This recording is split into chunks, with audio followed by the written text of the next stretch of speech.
Here's the reading of pages 159 to 163. The Life and Ideas of Confucius. In our story, Li was a Chinese boy who dreamed of becoming a scholar. He revered a wise man named Confucius, who had lived long before Li's own time. Who was this famous sage? Imagine for a minute that you're visiting a bustling city in ancient China. The year is 497 BC. The marketplace is filled with people laughing, talking, and shopping at stalls lining the streets. Merchants hurry back and forth. Vendors shout to come closer and inspect their wares. Nearby, a juggler tosses eggs over his head, while two acrobats turn somersaults in the air. Everywhere there are people, people, people. In a quiet courtyard not far from all this activity, a group of young men sits on the ground, talking intently with a kind-looking teacher. One of the students nibbles at a bear paw as he listens. Another snacks on honey-fried bees. Their teacher is a giant of a man with a wispy beard, warts on his nose, and two buck teeth. He speaks with a gentle but firm voice, and the students hang on his every word. Nudging one of the young men on the shoulder, you ask in a whisper the name of the fellow holding everyone's attention. "Ah, that is Confucius," comes the reply. "If you want to learn how to live a good life, come join the discussion." We're going to find out more about the life and ideas of this philosopher. But first, let's catch up on what has happened in China since the Shang dynasty. From unity to warring states. China's first dynasty, the Shang dynasty, ruled for more than 600 years. The ambitious Shang rulers united the early Chinese people. They kept thousands of workers busy building cities with huge stamped earth walls. In the cities, hundreds of skilled craftsmen cast bronze goblets, cups, and bowls.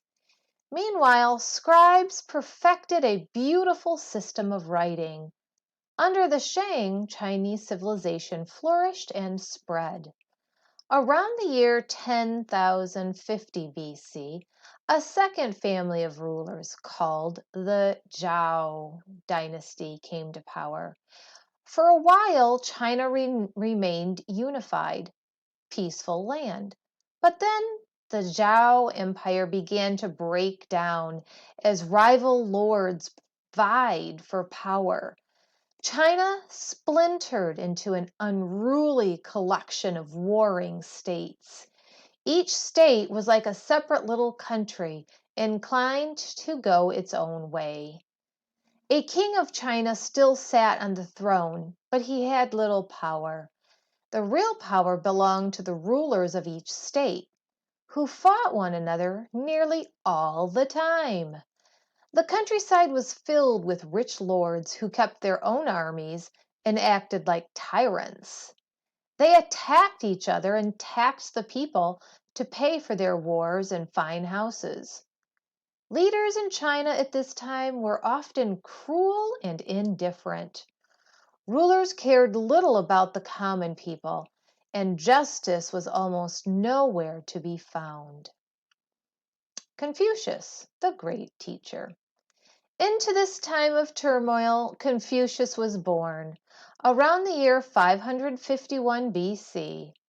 On the map of China, you'll see his home state called Lu. According to tradition, Confucius's father was an old retired soldier and his mother a young peasant woman. When he was just 3 years old, his father died. So Confucius started life in humble conditions. And right here is the Lu right there. Nevertheless, at an early age, Confucius made up his mind to become a scholar. "At 15, I set my heart on learning," he said. He studied all the ancient writings he could get his hands on. He spent time absorbing the history of China's glorious past, and he traveled from state to state. In time, he gained a reputation as a learned man, and a group of young men began gathering around him to discuss ideas and listen to what he had to say. Everyone agreed that he was a good and wise teacher.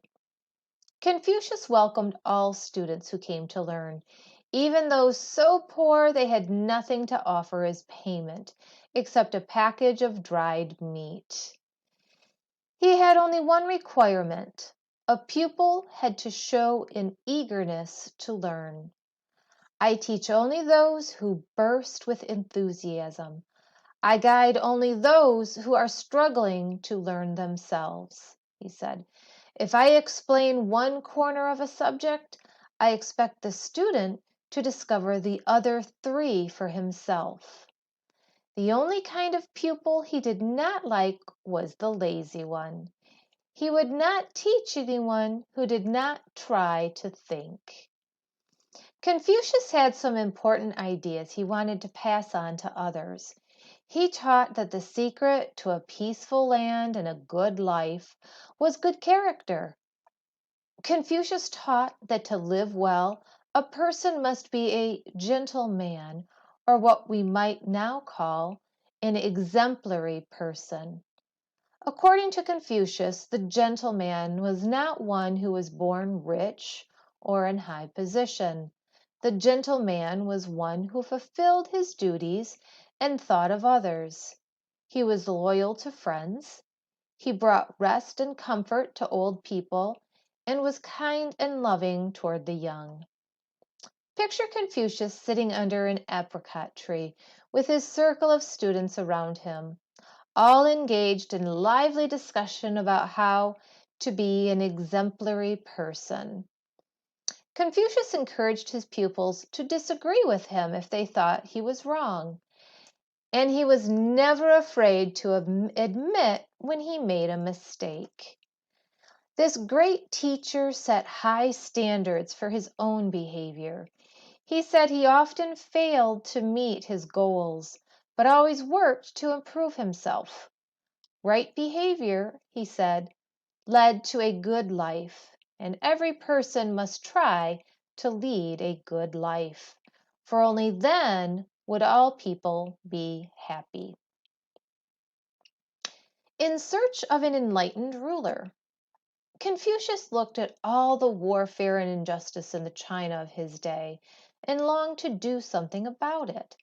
If only, he thought, we could bring back the days of the early Zhao kings.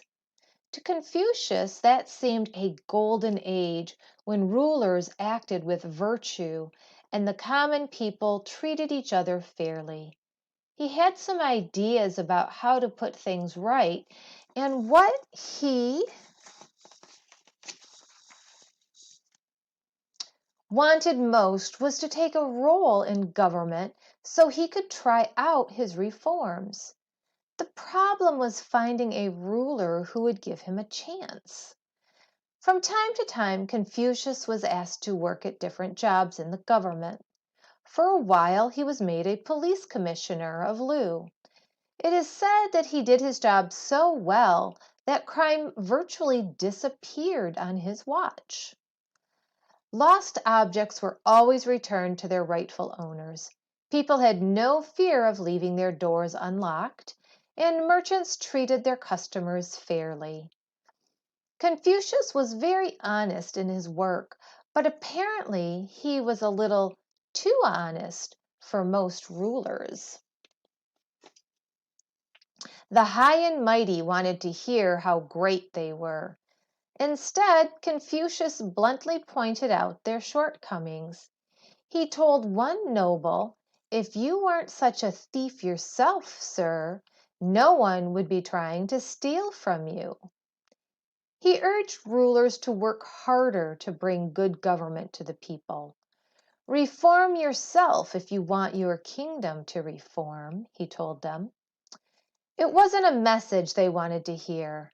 Corrupt officials feared that if Confucius's ideas of virtuous leaders took hold, they would soon be out of their jobs.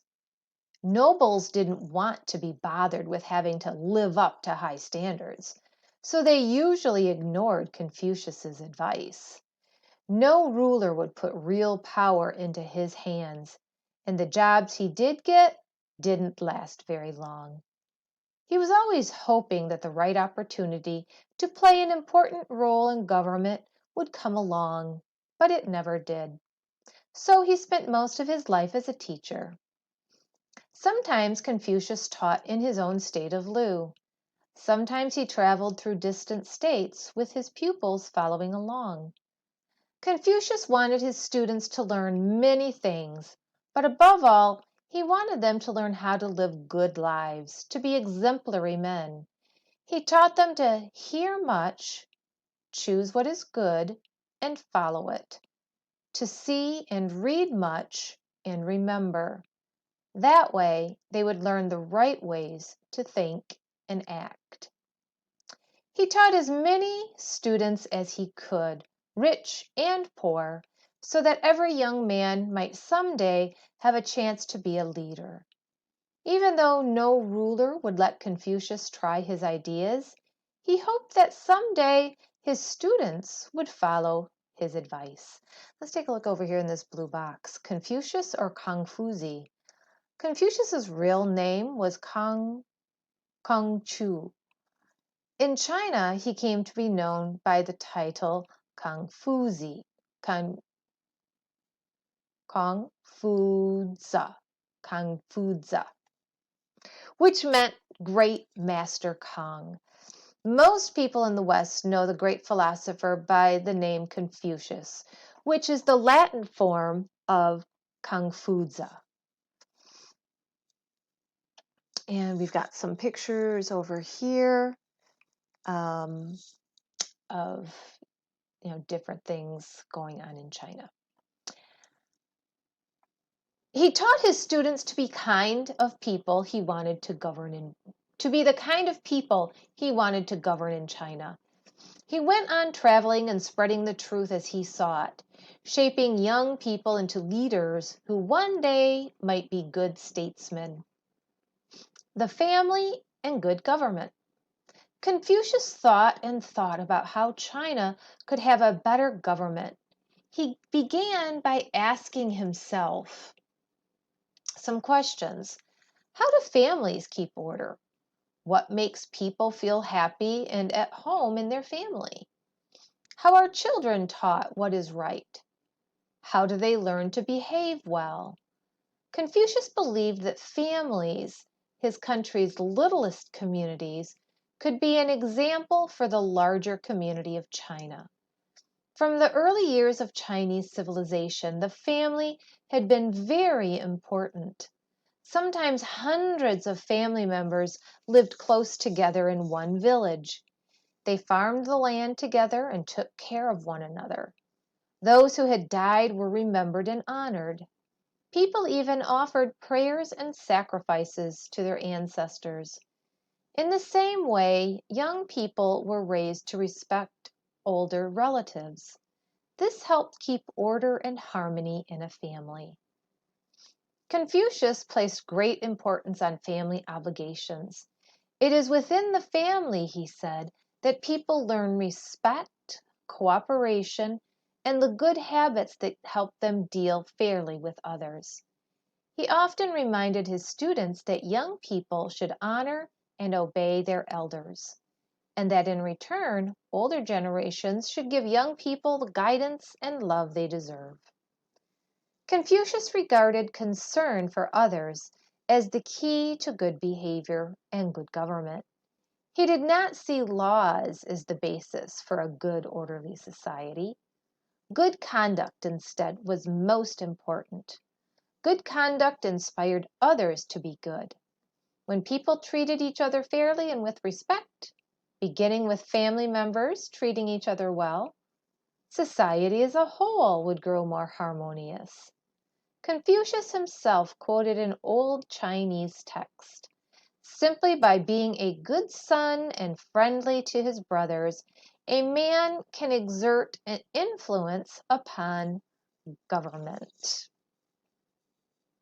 And that's the end of the reading of pages 159 to 163.